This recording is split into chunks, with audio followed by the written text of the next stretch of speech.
So this whole concept of value investing fits very nicely in my mind with Bitcoin. So I don't feel as though I'm taking I'm investing in a highly speculative asset, actually. And if you do feel like it's highly speculative, then what I would submit to you is that you probably haven't done your homework. Is there a speculative aspect of it? Yeah, of course. There's a speculative aspect to investing in bonds. You're speculating that the government's going to ultimately be able to pay you back. So yeah, it's speculative in that sense, but it's not one of these things where I'm like, rolling the dice and I'm putting all my money on 7.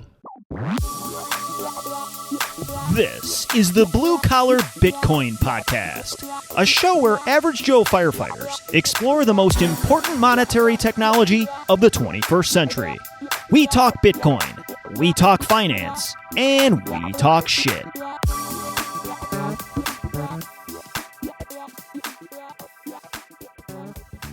Today we spoke to Dr. Jason Sansone. He is a board-certified orthopedic surgeon. I am told this is a certification that is slightly more difficult to attain than a certification of paramedic, although Dan and I find that hard to believe.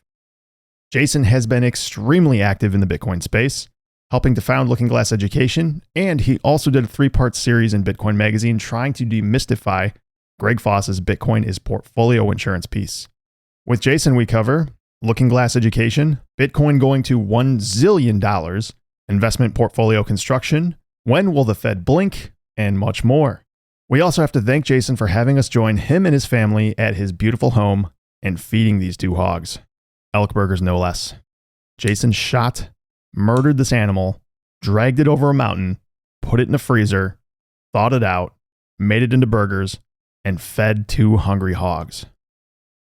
Blue Collar Bitcoin Podcast is brought to you by CoinKite. CoinKite makes the cold card, the only signing device these 2 hogs trust with their hard-hodled Bitcoin. If you need a safe space for your Bitcoin, we cannot recommend cold card enough. If you already have a secure cold storage setup, think about adorning your wall with a beautiful bit of Bitcoin art, the Block Clock. Also check out all the other Bitcoin-related gear that CoinKite makes, the Open Dime, the Seed Plate, Cold Power, everything you need for absolute Bitcoin security and peace of mind. All views and language expressed by the hosts and guests in this podcast are solely their personal opinions and do not reflect their employers or organizations they are associated with. Do not treat any of the content in this podcast as investment advice or as an inducement to follow a particular strategy. This podcast is for entertainment purposes only. Jason, pleasure to be here. We are in Jason Sansone's basement officially. We have left our basements in order to reunite in Jason's basement. It's a special moment, though. Yeah, we just finished the intense video game sesh, and my mom's upstairs heating up a pizza for us. And yeah, is she gonna put some nachos and put cheese on the nachos and toss those in the microwave? I'll yell us? up to her and tell her. All right, cool. Yeah. Mom, nachos, meatloaf. Yeah, exactly. Hey, this is fun to do this in person, though. Josh and I have recorded episodes together, a few of them, but we've never had our guest in the same room. Very true. Yeah, this is a first. Well, that's probably a good thing, seeing as how you've had Foss on a few times. Yeah, Foss gets He's pretty kind of wily. like a squirrel in a garbage can. Yeah, It's a good way to describe it. He bounces off every a squirrel that sits in a risk chair in a garbage in a can. risk chair. Wait, Yeah. did you guys see the what is it, Foss bingo that somebody put together? Oh, yeah. He got pretty butthurt about that. Yeah, he did. Yeah, he was dropping some F-bombs back at that, and I don't even think that dude was trying to offend him. I think he just thought it was funny. Exactly. Yeah. Yeah. Warning, Greg, we love you maybe more than anybody else in the world, but I have a feeling we're going to fill awkward silence today by just ripping on Greg Foss. Yeah. Like, It's easy to do. Yeah. We love you, Greg. He's flammable, but yeah, he's a prince of men. yeah. I mean, so we have an afternoon ahead of us. We're recording right off the bat. We actually walked in Jason's house and we said, Jason, shut the fuck up. Because what happens is invariably you start talking to somebody, good topics come up, you meander, you get into the meat, and you want that on the bone once we click record. So literally we walked in here, said, don't say a word. And then, we're going to have this conversation. Jason's going to cook for us later, which, by the way, like, pretty high stakes. Cooking for a couple firemen. I don't know if you've processed the pressure, but we've plated some meals in our day, and we play it cool, but we're picky. We don't eaters, fuck around with eating at the firehouse. No, I actually didn't sleep last night because I was so worried about impressing you guys. But yeah, we got some. Hopefully, you saw the European mount on the way in of the elk that I shot, which you'll be eating later on this evening. There's no better way to impress. That's fresh out of Colorado, that is. So we were going to ask where you hunt, Colorado. Yeah, well, I am Montana. So Nice. we could spend an entire hour podcast talking about hunting. I assume you're a big Ranella guy. I do love Steve Ranella. Yeah, great. I love Steve Ranella. I do catch meat eater when I have the time to. I'm also really into Randy Newberg. Don't know who that is. Yeah, but. he's kind of a self-guided public land hunting dude. Amazing. But yeah, I'm an adult onset hunter. I got into hunting about 5 years ago, really from more of a source of organic meat angle.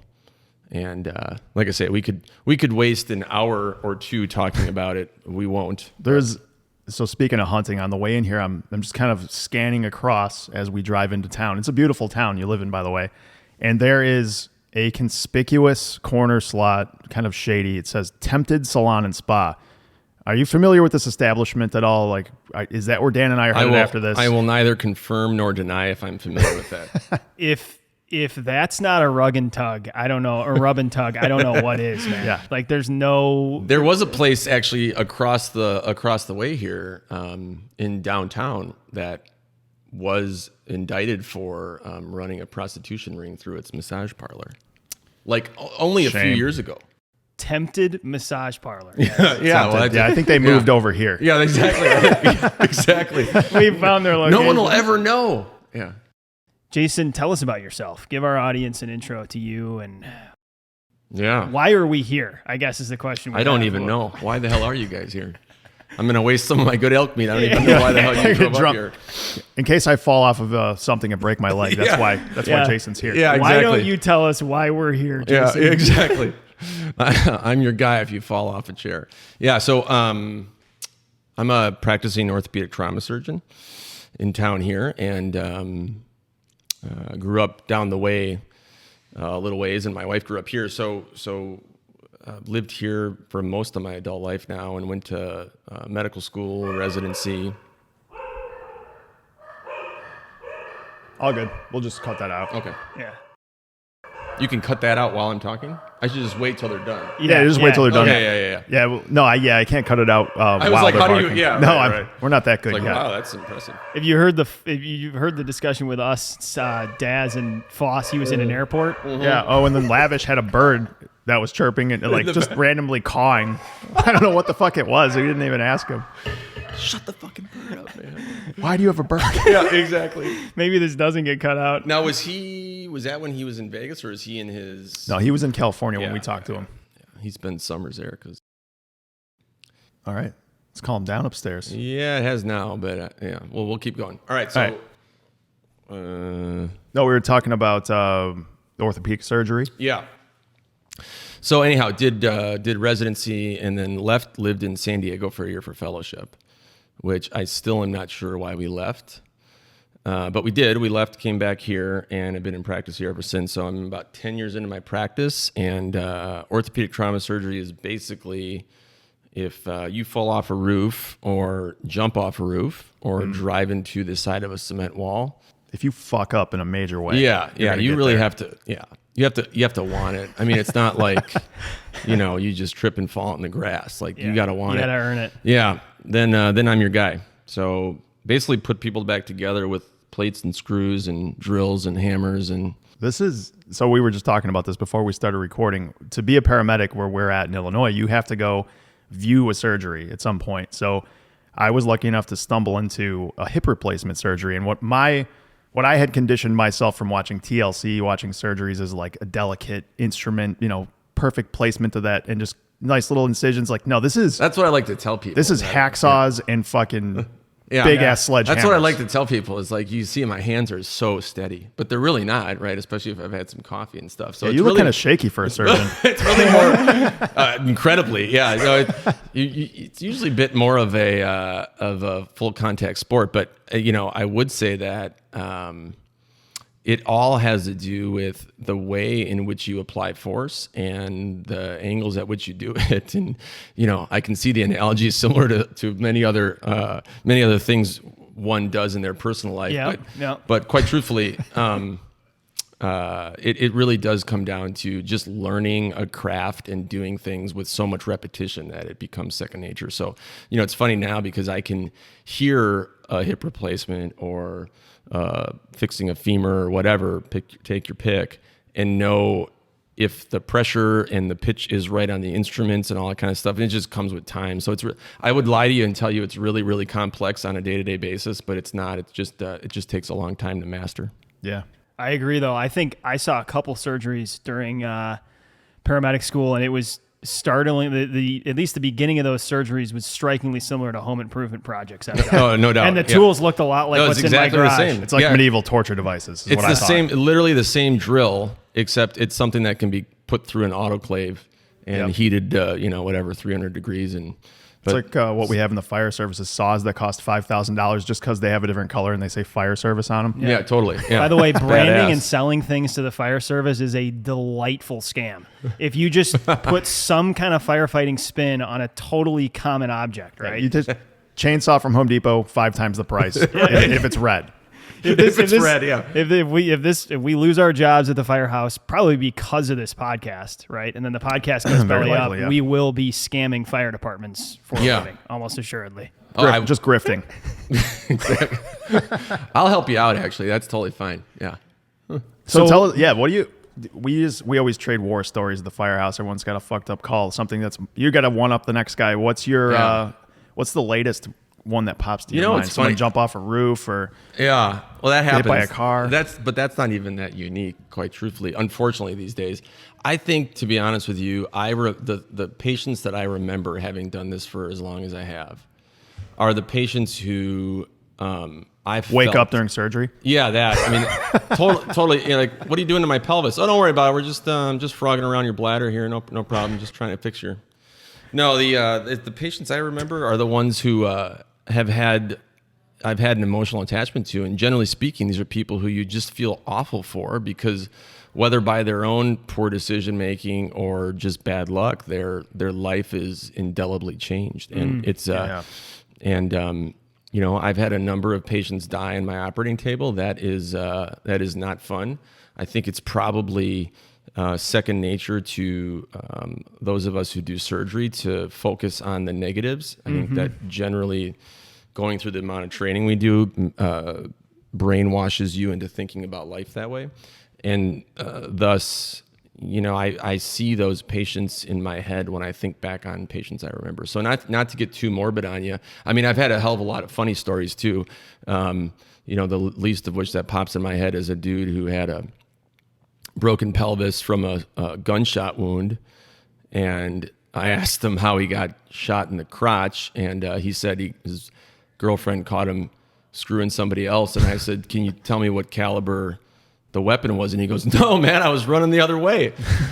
So that's but yeah, you meet all sorts of people in your travels doing these things, and yeah, some of them stick with you, but to be honest with you, most of them are the ones who you just feel awful for. Yeah. Dan, I think the two of us are psychopaths because I can't remember ever feeling bad for a patient. No, that's actually called sociopath. Oh, that's the one. Yeah. It is weird what we're not going to throw sob stories back and forth for too long here, audience, but it is weird what you remember. Like what calls don't, for us calls for you, people that come in on the table, what things don't bother you and then what things do. And it's often surprising for you. You know what I mean? It's like the stuff that you really thought would affect you doesn't, and then some random thing just, bitch slaps you across the face. Yeah.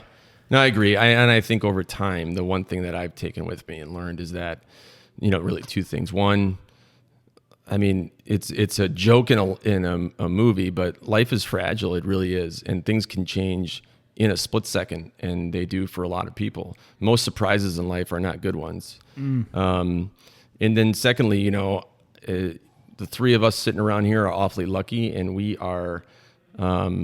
won the genetic and intellectual lottery more than likely, as it relates to some of these other folks that we interface with, because they're all, you know, everybody's the same. Everybody wants the same stuff.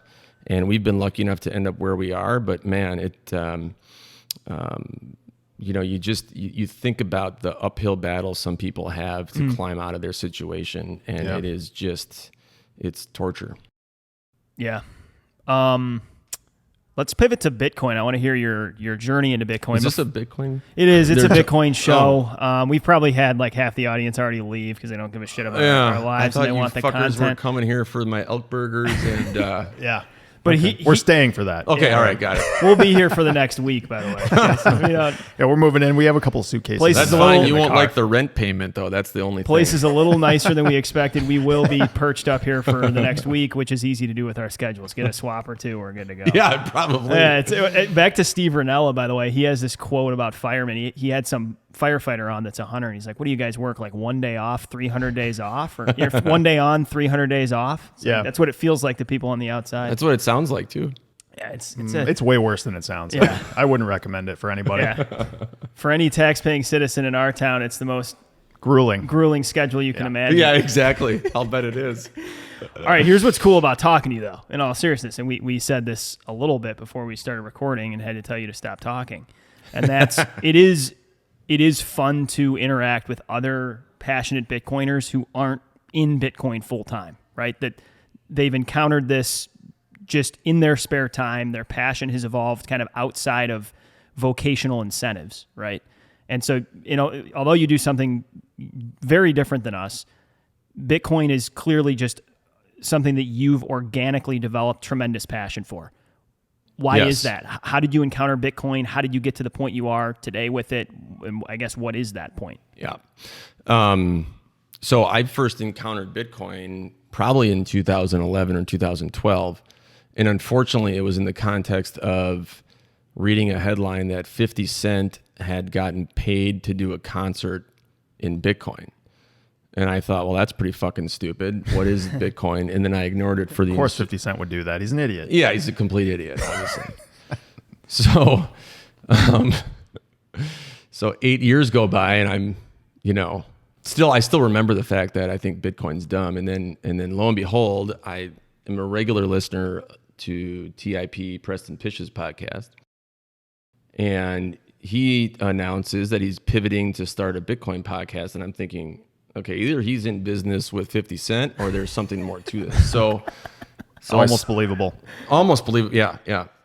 I should ask him. Maybe he's in cahoots with 50. So anyhow, I listened to that first podcast that he did with Breedlove, who I'm sure you guys have too. Oh, yeah. Yeah, And it's a great one. Just blew my mind, and I thought, okay, whoa, I need to take another look at this. So I was, you know, really kind of interested in and had already gone down the rabbit hole of value investing, and so that had always been my mindset. And you know, I'm constantly kind of looking for one of those 10 punch cards, one of those 10 punches in life that Warren Buffett talks about. Like, you know, you got to take your shot on 10 different things. And I'm constantly looking for those through the value investing lens. And then Bitcoin comes along, and I had to really dive deep. And as you guys know, once you start digging into this and going down the rabbit hole, it is exceedingly difficult to unsee what you've seen. It gets crazy. It gets real crazy. It's real, almost like real we fast. forget how crazy it gets. Yeah. And people start thinking you're weird, and your wife starts asking why you won't come to bed until 2 a.m. And, you know, I mean, Yeah, where's all of our money going? yeah, right. Exactly. Yeah. It's an anecdote here, though. It is weird for the spouse. Like if our two wives heard this, they would resonate massively, because it's like something's going down, and a more enormous amount of time is being sunk in a new venture.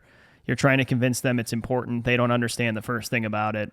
Exactly. It's nice to have somebody You that's should have on the brought them same with team. today, because my wife would actually be able to commiserate with them, because she, you know, she's still kind of thinks it's a little bit unstable. We'll be here. We'll be here all week, so they'll be here. Yeah, right, Planning to come tomorrow. I forgot about that. Yeah. You started Looking Glass with Greg Foss. So is the story correct that I understand it is that you read his piece called Bitcoin is Portfolio Insurance? I heard him on Preston's podcast. Okay. And I immediately liked him because he swears like a sailor. Yep. I could tell, and obviously there's no swearing on Preston's, but you can tell that he does. So then I listened to some other things, and I immediately liked him. And then I was, directed toward his article that he wrote. And I'd reached out to Greg on Twitter because after I heard the podcast, I thought, I don't understand 90% of what this guy's saying. So maybe he seems nice enough. Maybe he'll help direct me. I'm sure there's a book I could read. So Greg was the one that sent me the article that he'd written. And so I thought, this is good. I'll just sit down, read these 50 pages, and I'll be totally good to go, understand the fixed income markets. And I literally understood less after I talked to him. It was, I still don't understand a lot of what he says. So I kind of got back to him and said, look, can you please just hop on a Zoom call with me? Cause I'm really trying to figure this out. And I had kind of mentioned some of the other goals that we'd had with regard to educating people. And so he was more than generous with his time. And I think after the first 5 minutes, we knew that we would be good friends because he's just a really genuine human being and we speak the same language. So basically the Looking Glass's origins is you telling Greg he's full of shit. Yeah. Well, he's just telling him that he's an awful writer and that he just literally needs the when he starts, I love it when he's like, it's you guys, it's 11th grade math. Yeah, it's 11th grade. It's a first and second order derivative. Like it's just a Taylor series. Yeah, exactly. What don't you understand Nobody here? Fucking knows what that is, Greg. Nobody. Well, it seems pretty obvious to me, he says. Yeah, well. The thing, okay, so we both read your piece that you did in Bitcoin Magazine with him. The 3 parts, which by the way, everybody should read. It's basically takes Greg's original piece Chinese. and it turns it into something that's digestible. You have Greg's words in normal font, and then you have Jason's words in italics. It's a wonderful piece where they both weigh in, and it's actually the very beginning of this piece that almost stuck out to me the most because the demeanor with which you represent how these ideas should be explored is phenomenal. And that's like, so here's a direct quote you use. You say, the point is not whether you currently understand what he says, but rather, are you willing to do the work in order to understand? Don't trust, verify. And I think we fall way short of this. Like, if you're listening to this show thinking you can take every nugget we say as gospel, like, you're in the wrong place. Because for me at least, and I don't know what your 2 journeys are like, I learn as much from things I don't understand in podcasts as from things I do understand. So Josh and I were both listening to Preston for a long period of time before he went Bitcoin only.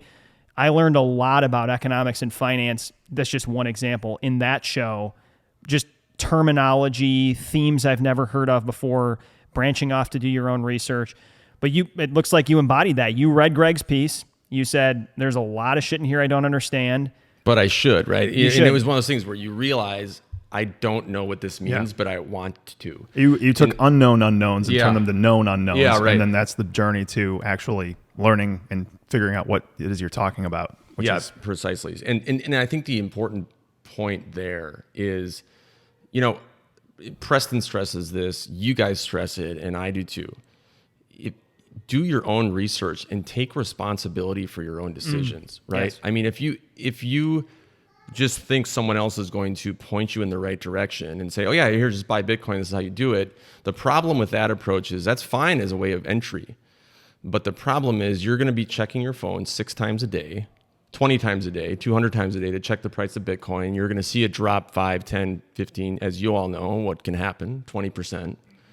And then you'll say, well, I'm sure whoever told me to buy this was wrong and I'm selling it out, which is exactly the opposite of what you want to do. I mean, I can tell you guys that I don't know how often you guys check the price. I maybe check it twice a week, maybe.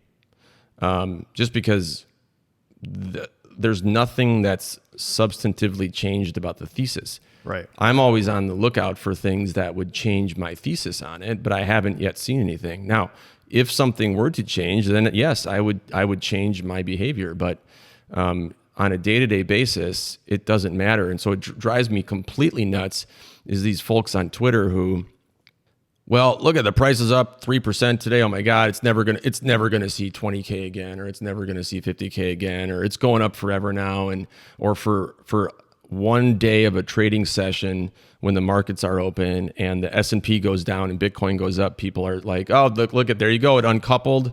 The great uncoupling has arrived. We're all, it doesn't fucking happen in a day.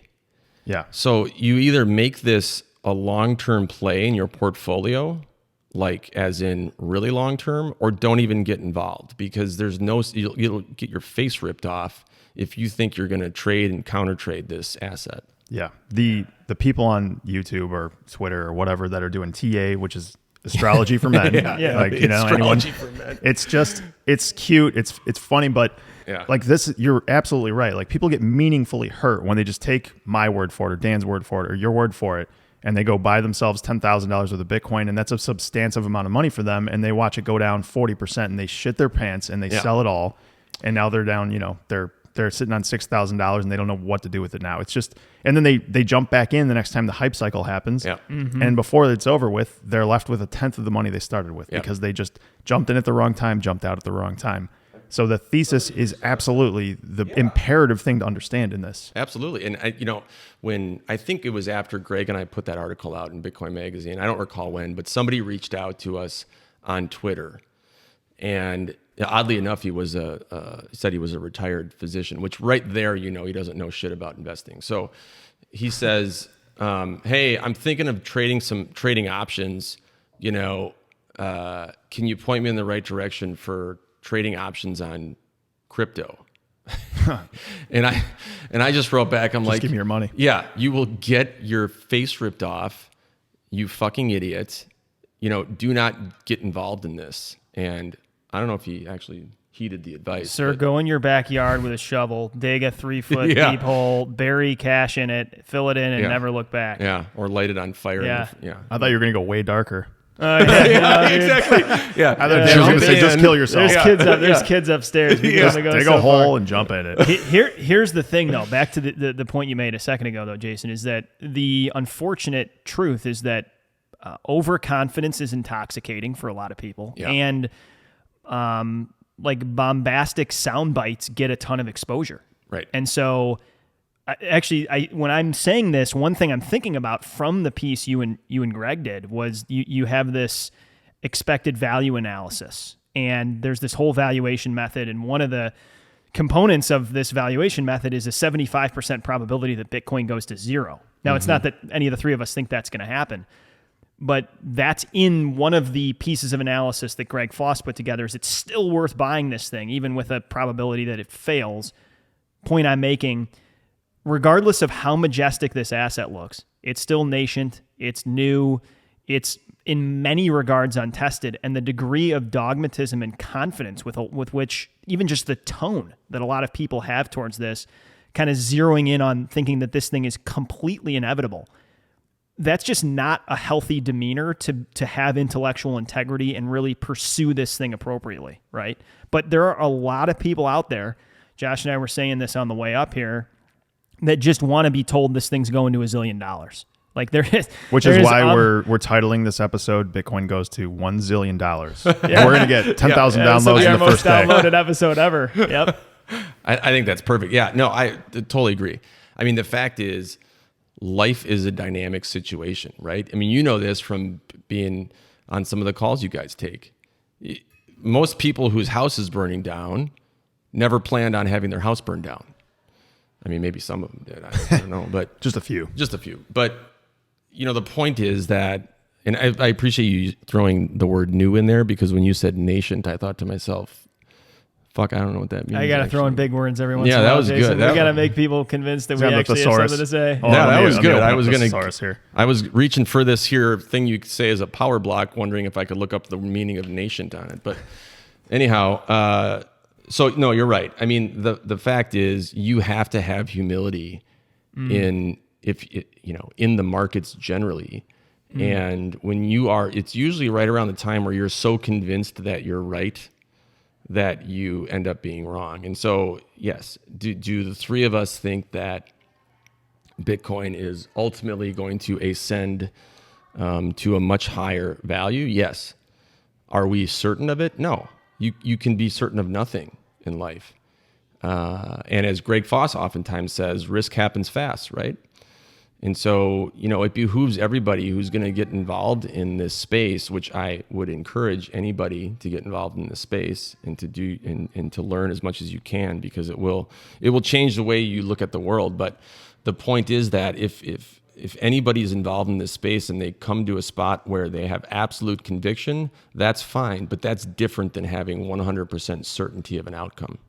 Yes. And when you get to a place of strong opinion, which demands homework to begin with, right? If you're going to have a really strong opinion, especially one with significant implications, Bitcoin fits this category, you need to have done your homework. When you get to that point and you recognize, hey, I've got a really strong opinion, which I do about Bitcoin, you do then need to be taking in a steady diet of counter arguments. Absolutely. To stay above water long term and to make sure you're thinking through this appropriately, you absolutely must be flipping the stone over. I loved that Peter McCormack had Jeff Snider on recently. I don't know if you listened to that episode. Yep. Totally and completely different opinion from any Bitcoiner I've ever heard. Obviously, profound understanding of markets. But I listened to that episode, and actually, Joe Carlasare has pointed us to that guy's direction in the past. But even if you disagree, inhaling information from that perspective is helpful to bolster your existing thesis. You just got to think through the things this way. And totally agree. Things are always more complex than you ever realize. It's so easy to get on board the train of Bitcoin's going to 1 million and all these economists don't know shit. But I do, living in my parents' basement, Exactly. reading, Robert Breedlove's stuff or whatever it is. I'm not casting shade at him at all. I'm just saying, like, whatever philosopher or whoever interesting figure, you're believing everything they say without ever doing your own research. You're giving yourself blind spots innately because you're not exposing yourself to a wide breadth of information that may uncover some blind spot you didn't even know you had. Which is that's really what this is all about. 100%. Yeah. No, so I've listened to a lot of Jeff Snider's stuff. I mean, he does, again, I think the three of us, one of the commonalities we have is that we're hungry for knowledge, right? We enjoy just learning new things about the way the world works. Now, in this instance, it relates to markets, which I think is in economies, and which is ever fascinating, especially the further you dive in.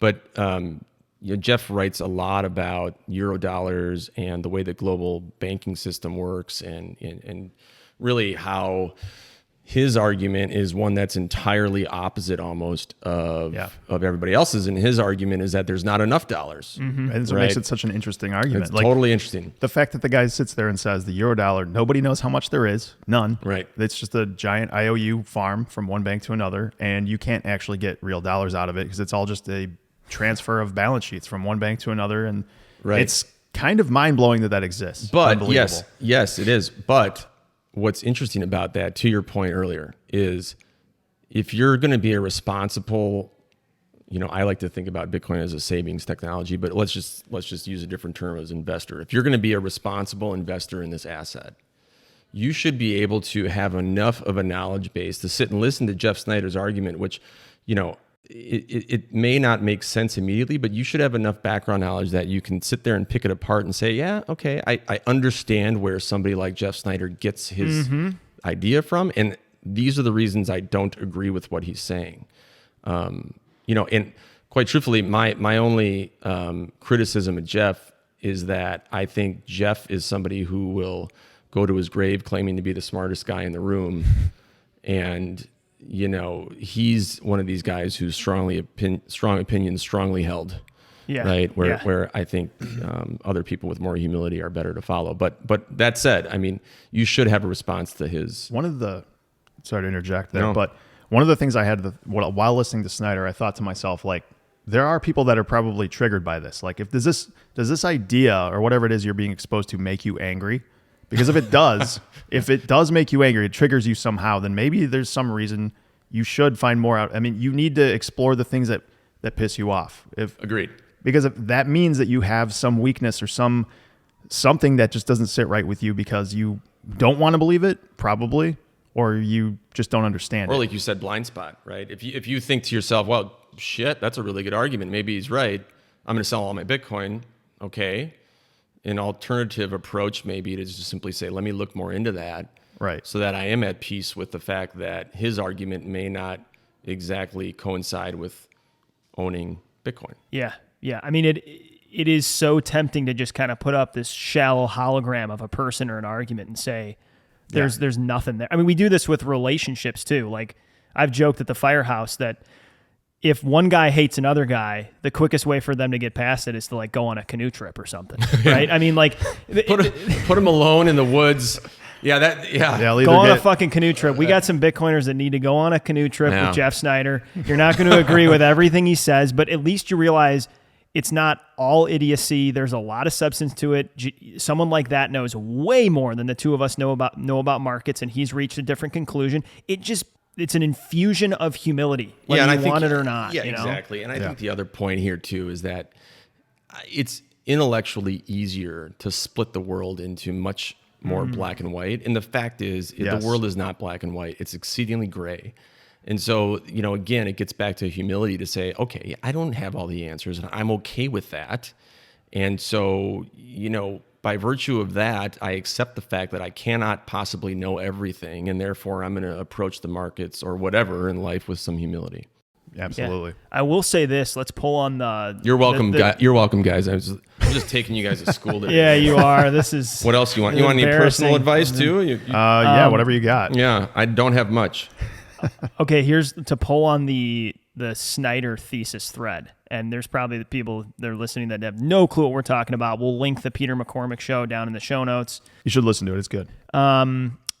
The one takeaway I do have from venturing down that path is the opacity and complexity of markets is unfreaking believable. Like the economic systems that exist today are so freaking complicated. Yeah. A lot of that complication is built because of a fiat system that enables exorbitant credit and financial products to begin with. I think I was mowing my lawn when I was listening to that episode, and the main takeaway I had... You got a riding mower or a walking? I got a kick-ass Honda self-propelled mower. Yeah. This thing Is that the one that you said Vitalik should use? Yeah. Is that the one? For anyone that listened to our conversation with Gigi, I will say this mower fucks hard. It is. Yeah. Okay. I believe it. Would Vitalik mow his lawn with the cat purse that he routinely is seen wearing, or in the purple jumpsuit? The purple, yeah. That was he had prolific his pants in Hawaii. tucked. He had his He pants was in tucked. Hawaii for and a cat sweatshirt too. I mean, I would. That's the thing with that asset is like maybe it maybe does have some value. I trust that it likely does, but how on earth would you put your future financial success in the hands of a dude who wears cat sweatshirts and a cat man bag? Yeah, it's a low blow, but I think it holds water. I think it sure. does too. Yeah. I'm okay with it. Yeah, I am right. too. Yeah. I am That too. It checks might have been out. a little bit of a shortcut, but I think it could be a good heuristic for some folks. Yeah, it checks out. Okay, here's the point I was making. It's that the longer I look at Bitcoin and I hear, like, you take the Snider thesis, which he's telling you we're on the main concern here is deflation, not inflation, is his Right. thesis. But as you understand the architecture of Bitcoin, it does, for me, make me realize that this thing is built to perform in a ton of different environments. Yeah, I was talking to Josh about this too on the way here. We should have recorded that, Josh. That car conversation was loaded. But basically thinking about the digital bearer censorship resistant nature of Bitcoin, which is remarkable and largely underappreciated. You Agreed. could have a situation in the future where this thing performs wonderfully in a credit crunch environment, right? When Yeah. you have promises imploding on promises, Exactly. the one thing you can possess outside of the financial system is the very thing you may want. Yeah. When the Hindenburg is blowing up, it's the one thing that isn't going up in it. Exactly. Agreed. Yeah, and that's the thing too. You mentioned about censorship resistant and no trusted third party disintermediating the banking system. That all sounds like fancy BS stuff that people like to sit and pontificate about. It doesn't mean jack to most people that we know. Right. It means a hell of a lot to people who live in third world countries. They immediately understand this asset because they understand that the money they have in a bank isn't their money. So, that's the other piece is I love the way that Alex Gladstein approaches it with his whole concept of check your financial privilege. Mm-hmm. Everybody in the United States of America is financially privileged. And it takes a little bit of looking around and seeing the world more than 3 feet in front of your eyes to understand the value of this asset in that sense. But the other piece of it too is that there's this, I think, ongoing criticism of Bitcoiners to say that, well, Bitcoiners don't like the whole credit system. It's actually entirely untrue. Bitcoiners are fine with this concept of there being, whether it's decentralized finance or finance in general, right? We know that credit is the way that the world works. The issue that Bitcoiners tend to have is that when you have a fractional reserve of a ratio of 1 to 1 million for assets, and you don't even have enough assets to cover those 1 million promises because they're rehypothecated, or to that would be a Dan term, to use a Josh and I term, they're reused, repromised, right? Like the same bond gets repromised to 10 different parties. Right. That's what we have a problem with, because that's what creates fragility. And so, there isn't, we are not arguing that there should be a future in which no credit exists. Yes. Okay, so I just published this 3-part series and in creating it, it was originally one essay that they divided into 3 parts. I have a very close friend, lifelong friend, that trades bonds for a living, and he's not a Bitcoiner. And of course not. he looked at this thing. He's interested in Bitcoin. This is a special dude with a really great way of thinking and looking at the world.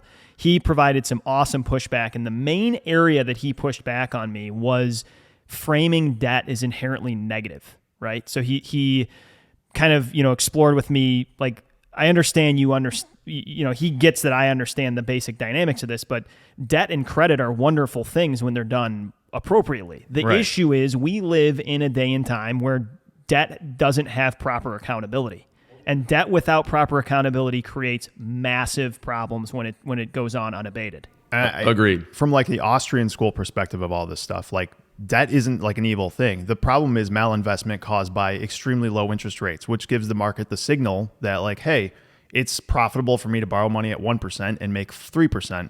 But maybe this would be a completely useless company at a 5% interest rate, which is probably the prevailing interest rate that should exist today, or 10% or whatever have you. So I think that's a conflate. I think there's like a misunderstanding there between what the Austrians think, which would be there should be an interest rate above inflation, which would be signaling the market what is a proper company to run right now and what isn't, and what's total fugazi, versus not having any credit at all, because I don't think that's a world any of us want to live in. No, I would point people to the kind of Ray Dalio model of there's that YouTube video that he's done about how the economic machine works. God, that's a good video. Very valuable. He has written a number of books, and I do think that his final tour de force will be coming out within a few years.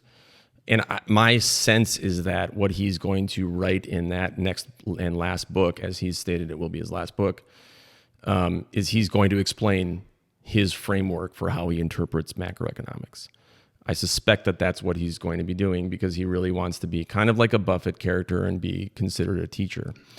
But if you read some of his stuff, it becomes very clear exactly what you two are talking about, which is, there's nothing wrong with credit. It's just when you do it poorly, that is the issue. And one of the things that Preston oftentimes talks about, which really resonates with me, is that when the base layer, i.e. the price of money, when the base layer, the interest rates are manipulated by central banks, it throws everything downstream from that off kilter in an economy. Yeah. And so that is, to your point, Josh, that is where we need truth in markets and truth in rates, and that can then inform better decisions from all market actors. Right. Totally agree. I think the other dynamic there, which we harp on the show, is debt loads are contributing to all the necessary fugazi, right? Like when you get to this level of indebtedness as a globally, I mean, we often just look at the numbers domestically, but you are confronted with this situation where you let this thing unwind and you may not have food in grocery stores. Correct. So you can totally understand why policymakers are doing what they're doing. In large part, the three of us would probably be doing the exact same shit because the consequences are so immense. We talked about this some with Lavish when he came on, and that's just the troublesome nature of the upside, right? The balloon getting as large as it does. In many ways, the issue happens far earlier by not letting any air escape, right? It's the rescue on the downside that leads to the excessive upside, right? And this is just of debt loads in general, specifically here. Yeah, and it's the spinning wheel that has to keep getting spun faster and faster and faster, right. And then eventually something, the bolt in the center is going to break. And they may let markets, like right now, because of the CPI prints, they're letting markets unwind more than some might expect. But you better believe the Fed put is still at play, and there is a point at which they will have to step back in. Well, and you see, though, unfortunately, the way the world works, domestically at least, you see the reason why that probably is because, this has such political implications for whoever's in office. It's not a party thing. It's just whoever's in office, right? They're going to be blamed or applauded for the success or failure of the economy. Yep. And so, you saw how much press was put out in advance of the last CPI print, and that's simply Biden's team trying to control the narrative that they have control over inflation. Everybody says that the Fed and Jerome Powell and the central bank acts independent of the government.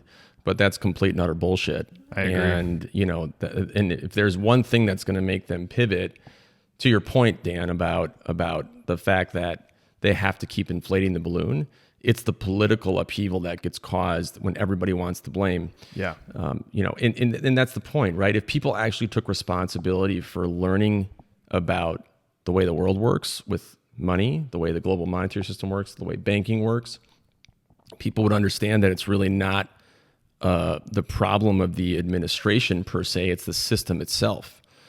And again, I don't really care about either political party. Amen. It's independent of that entirely. I wonder though, what do you think will make the Fed blink? Because we watched CPI get fairly high. Highest it's been in my lifetime, I think, easily. Yeah. And then because about the late 70s, early 80s, it was pretty high. But so I was still really young when that was going on. Yeah. Yeah. But now we're going to watch the thing flip completely to the other side, which is this deflationary effect is going to cause, well, we're already seeing it. Apple's already slowing down hiring. Facebook, or I think it was Meta, is offloading some people. Meta. So Meta. What is going to, what's going to piss people off more, losing their job or having to pay 10% more at the grocery store every year? That's a tough call, but they're going to have to. But I can find out. Exactly. But I can almost guarantee you that the whatever it is that makes the Fed pivot will be more driven by public opinion and politics than it will be by any data. Because we kind of know, based on Jay Powell's recent, I think faux pas at his little get-together dinner with him and his other central banker buddies, he says, it turns out we didn't understand inflation as well as we thought. That's real fucking funny when you make, $10 million a year or whatever it is that he makes, with his speaking engagements and endorsements and all those. That's pretty funny then. That's not so funny when you're living paycheck to paycheck. So, when you can make a flippant remark about, oh shit, I guess we didn't understand inflation very well. Oh, shucks, guys. Sorry. Yeah, sorry guys. We'll get back to work about that. The point is that I think it's not going to be a data-driven decision because they don't have the right data that's driving these decisions clearly, and their models don't work. And it's going to come down to, my suspicion is something around the time in November when elections are approaching, and if the poll numbers aren't right, then you're going to see some things change. I think there's a lot of wisdom there. Yeah. A lot of this just centers on the narrative and the politics. It's popular and I think wise to assume that, especially in the inflationary environment we're currently in with the high CPI prints, that they're going to hold out until something breaks in the real interior plumbing of the system. Also, like if we're correct in this thesis, and I think we probably are. Obviously it's our thesis. We have to be right. Of course. We are. They're gonna. We were just saying the humility shit because it's like the right thing to say. Yeah, everyone likes to hear humility. that. Pet me. Yeah. They're gonna have raised rates enough to the point where they could be like, all right, well now we've got a little cushion to cut these things back, allow the economy to kind of have the soft landing, and then the inflation we're going to cause by this will be 3 years down the road. So don't worry about that. And then you see, what's the next step? UBI. What does that mean? Helicopter money, universal basic income. It means stimmy checks to everybody who votes. Yep. And don't worry, we got it covered. You guys are good. Take your check. This is where the mechanics of QE are really changing before our eyes, right? And because to just equate, back to Snider and Lynn Alden's written pieces on this, to just equate QE with growth in money supply is not fair. That's not what the last 15 years have shown. But when QE becomes the empowerment tool for fiscal spending, which we just saw through COVID, that's where things get precarious, and that seems very likely. Yeah. And I do think we're going to be entering a period where the fiscal spending and how that money is introduced, where the spigot is located, and who's getting wet, who's getting sloppy off of the water. The quintillion hogs. Yeah, that is going to be the big deal, though, is where the money's coming from. And it would make total sense, at least from the perspective I'm picturing this in my own mind, like this whipsaw back and forth. Like if they do this in November, this whipsaw comes back down, we see the markets return. And then they watch 6 months to a year later when that inflation rears its ugly head. They have to go and cut the other direction again. Yeah. And this is almost like picturing what Preston says about these agonal respirations of the economy. Exactly. And that makes sense to the three of us sitting here talking about people dying. This is just the economy taking its final gasps. Yeah, and I think I agree with everything you guys said. And I think to re-highlight a point, though, to anybody who's listening, who's nascent, and I had to get that word in. Yeah, that means new, right? New, yeah. Okay, Jason, you're not doing a good job playing dumb. All right, that's fair. For anybody who's nascent to this asset class, this is not going to happen tomorrow. Okay, so again, I think everybody has this. Everybody who's new to this thinks that, I think what they're talking about makes a lot of sense. It's probably going to happen on Thursday that the economy dies. No, that's not how these things go down. It is going to be something that is very clear in retrospect. And the problem is, when an unwind does occur, it can happen quite fast. But truthfully, I bet most people don't even realize it's happening and won't realize it happened until after and may not still realize it happened until after it's done. So it's not going to be as dramatic, I think, as people tend to think in their minds. But the fact is, this is very different if you read any history books compared to previous inflationary environments and previous economic situations. And it behooves you to actually look into why and how it's different. Yeah. I mean, it's kind of productive to remember that Rome fell in 276 AD. People believed they were the emperor of Rome until like 800 AD. Yeah, exactly. Think about internet adoption in our lifespan. What you said makes me think of that. Things happening right underneath your nose that are incredibly dramatic and massively sudden when looked at in hindsight, but in the moment you think nothing of it. You never even noticed. It's a perfect example of that. Think about the last 20 years, right? This thing, the exponential nature of the internet's growth, the way it looks now to the way it did 10, 20, 30 years ago is brain numbing. But in no specific year did it feel dramatic. A couple points there, which is, yes, agreed. And you can ignore new technology at your own peril. Now, that doesn't mean that everything that looks cool, sexy, and shiny is going to change the world, right? And so there's this other group of kind of growth investors, equity investors. Greg often talks about them. They think trees grow to the moon, right? And that has had a really wonderful last decade that is coming to an end. Bitcoin is not that. Cumrocket coin is, right? Or Doggy coin. We started Cumrocket, by the way. I knew it. We made a lot of money, Jason. Yeah, we have to launder this money, though, Dan. We're not supposed to talk about it for a while yet. Well, we can set something up here like Ozark if you want. When we live on the water. I saw a casino. This is a similar vibe to that. Yeah. Temptation. Yeah. Tempted, Salon. We'll just try to spend the Cumrocket at the casino and see what happens. It should be fine. Yeah. It's good. But the point being that, so this whole concept of value investing fits very nicely in my mind with Bitcoin. So I don't feel as though I'm taking I'm investing in a highly speculative asset, actually. And if you do feel like it's highly speculative, then what I would submit to you is that you probably haven't done your homework. Is there a speculative aspect of it? Yeah, of course. There's a speculative aspect to investing in bonds. For sure. You're speculating that the government's going to ultimately be able to pay you back. So yeah, it's speculative in that sense, but it's not one of these things where I'm like, rolling the dice and I'm putting all my money on 7. Yep. Yeah. Speaking of that, would you be comfortable talking about how you structure your portfolio overall? Sure. Just for people listening that want to have most people aren't 100% Bitcoin. How do you like to structure your portfolio? Yeah, so I think of it in kind of 2 ways. So my liquid portfolio, right? So because I think part of a portfolio involves an investment in a scarce asset. In this case, my house, right? And I think that can come in all different forms. But regardless, that's not what I would consider a liquid asset. So in liquid assets, I think of it very similar to the way Warren Buffett's taught, which is you don't have to swing at every pitch, but you take your pick and you want to be very convicted on about 10 different bets over the course of your life. And so, the way I break that down is Bitcoin is one of those 10 bets for me. And so is it 100% of my portfolio? No. Does that make me not a Bitcoin maximalist psychopath? Yeah, probably. Am I hugely in favor of Bitcoin? Well, sociopath. Well, we'll call him sociopath. Yeah, exactly.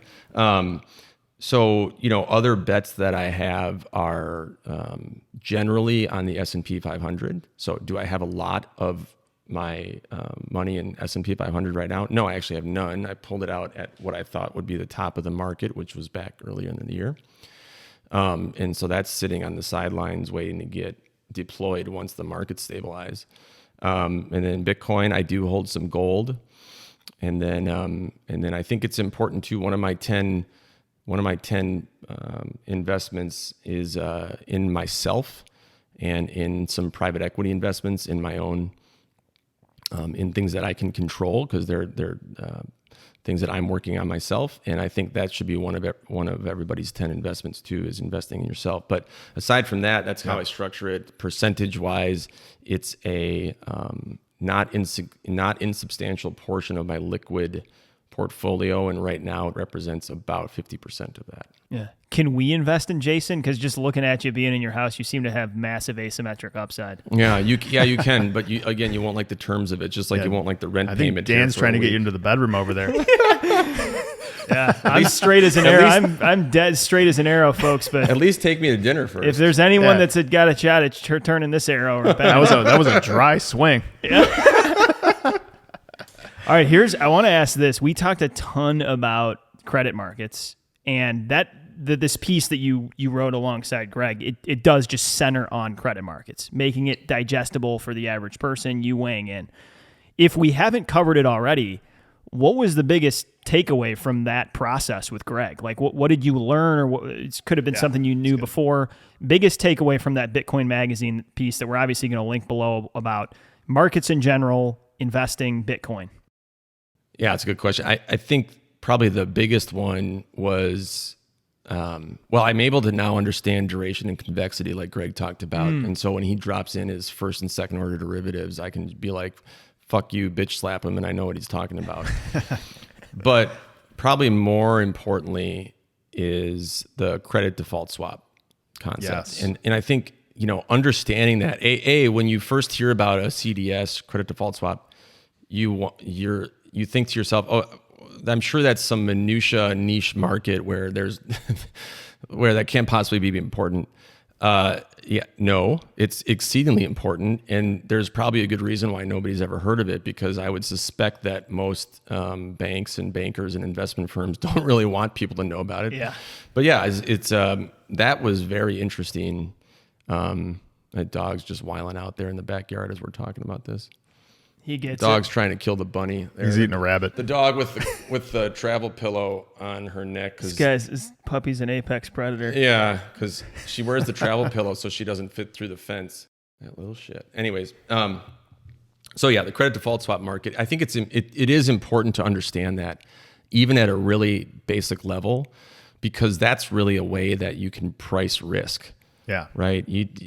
That's the market pricing risk itself, Correct. which is the bellwether for everything. Right. Markets are the best thing at valuing anything. And as we talked about earlier, right, you can't be 100% certain of anything. The fact is, the United States defaulting on their debt has a non-zero probability. Is it high? No. What was it last I checked? 18 basis points, I think it was. Yeah. Or something like that. Yeah. So it's not zero. Right. And so, learning how that fits in with, I kind of tend to shy away from this whole concept of here's my intrinsic value calculation for Bitcoin, because for me, it's like, okay, is my intrinsic value for Bitcoin higher than my cost basis? Yes. Do I know what it's going to be? No. You could try to calculate it through, but again, there's so many variables in the future. Whatever. The point is that it's a hell of a lot higher than it is now. Yeah. Yep. It is the only thing in the world that is in finite supply. Correct. So exactly. do with that as you will. Bitcoin to a zillion. $1 zillion. It has to be. We have to call it that, and probably call it something like the three of us know better than everybody else, and we're fucking right. Yeah. Yeah. The anti-hubris. Yeah. Before we close this My thing favorite out, thing about myself is I'm humble. yeah. Before we close this thing out, walk us through the meal you're about to serve us. Give us a feel for it, top to bottom. How do you think we're going to react to it? The whole nine. Well, I yards. can tell you how you need to react to it. I don't care if you actually like it or not. You're going to fucking tell me you like it. It's Sounds a lot like the firehouse, actually. Yeah, it is.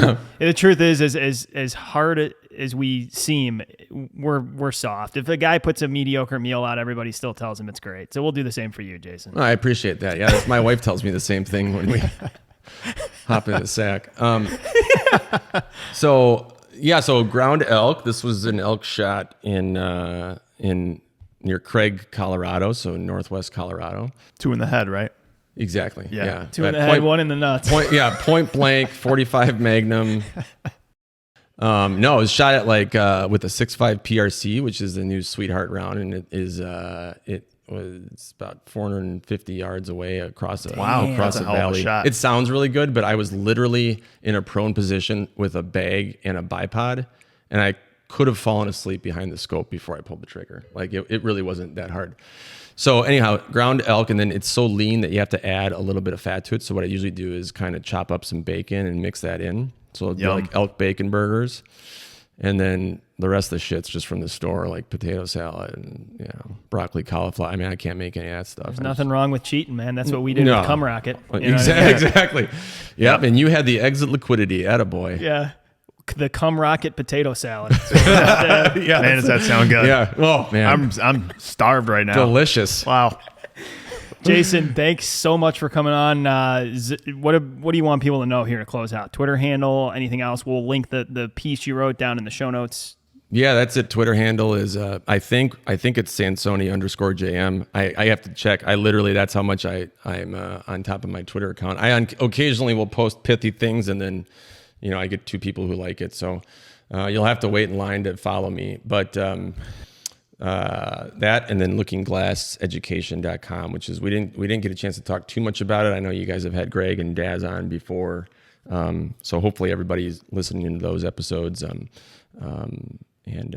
Go there for some more information about that effort, which does involve trying to translate all things in financial markets to something that's more digestible and approachable for population. We're big fans. We're taking the classes as they come. And we're actually, to introduce some hype here, in the fall, we are scheduling Daz and Seb to come on. I think it's going to be 6 times. We're going to do a Bitcoin Basics series. And the Badass. 4 of us are going to explore basic topics with the Looking Glass crew. There's no two better guys to do it either. They're awesome. They are. Thanks, Jason. Are you guys actually going to stay here for a fucking week? Yeah, we are. I thought it maybe a week and a half. I don't know. Shit. We have a couple of friends coming too. I hope you don't mind. It is startlingly easy for us to get off work. I could decide right now I'm staying a week, and we probably could get about 15 other guys here within about 3 or 4 hours. Wow, that's great. Yeah, shit. Let me just go talk to my wife. No big deal. All right, Jason. Thanks for coming on. Peace. Thank you. Thanks so much for listening into the show. If you enjoyed this discussion, be sure to like or subscribe on whatever app you're using for podcasts or on YouTube. And if you have an extra minute, go ahead and leave us a review. We are also active on Twitter at blue_collarbtc, and our email address is bluecollarbitcoinpodcast@gmail.com. We invite questions, comments, or inquiries of any kind. We look forward to you joining us again on the BCB Podcast.